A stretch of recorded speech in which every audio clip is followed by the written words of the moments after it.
Le mardi 14 janvier 2024, l'Assemblée nationale du Sénégal a engagé la procédure pour lever l'immunité parlementaire de l'honorable Mouhamadou Ngom Di Farba, suite à la demande formulée par le ministre de la Justice. Si la démarche, en elle-même, ne pose aucun problème de droit et ne soulève aucune objection de notre part, grande est notre inquiétude et celle de nos compatriotes, quant aux motivations profondes d'une telle décision.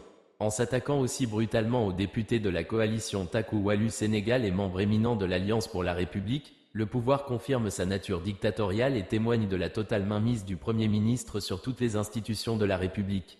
Tous nos compatriotes se souviennent des violents propos débités par Ousmane Sonko lors de la campagne pour les législatives anticipées, à Agnam.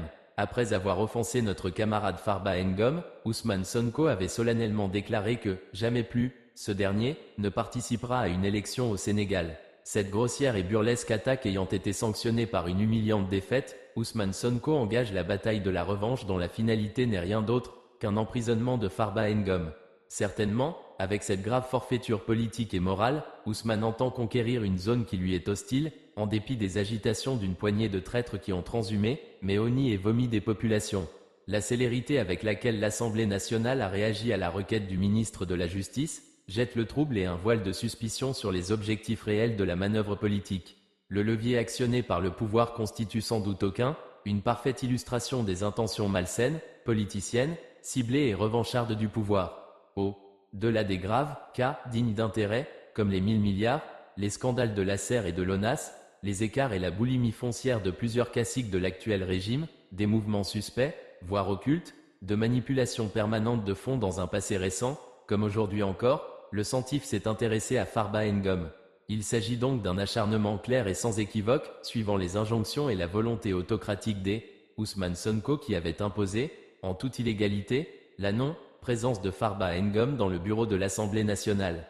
C'est apostrophe et cette trajectoire de liquidation politique du député Farba Ngom voulue et impulsée par Ousmane Sonko qui est en cours. C'est cette agression indigne que nous dénonçons.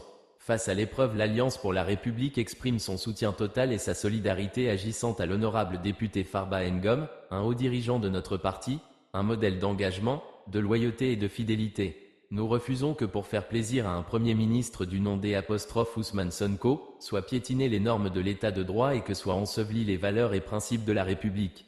Notre parti, fidèle à son identité républicaine, est totalement en faveur de la reddition des comptes à la condition que celle-ci ne se transforme en son contraire, le règlement de compte. Aujourd'hui que le pays vit des heures sombres suite à la hausse généralisée des prix de toutes les denrées, la colère des Jakartamen, des chauffeurs de taxi et marchands ambulants et dans un contexte d'embrasement progressif du front social, le pouvoir engage sa fuite en avant. Il tente d'allumer des contre-feux pour calmer les ardeurs et mobilisations citoyennes et populaires. Il persiste néanmoins, dans sa volonté de mener jusqu'au bout, la chasse aux sorcières, la traque de tous les hommes et toutes les femmes qui ont géré des responsabilités dans l'ancien pouvoir. Il veut briser toutes les oppositions, tous les hommes d'affaires et autres opérateurs économiques qui ont réussi.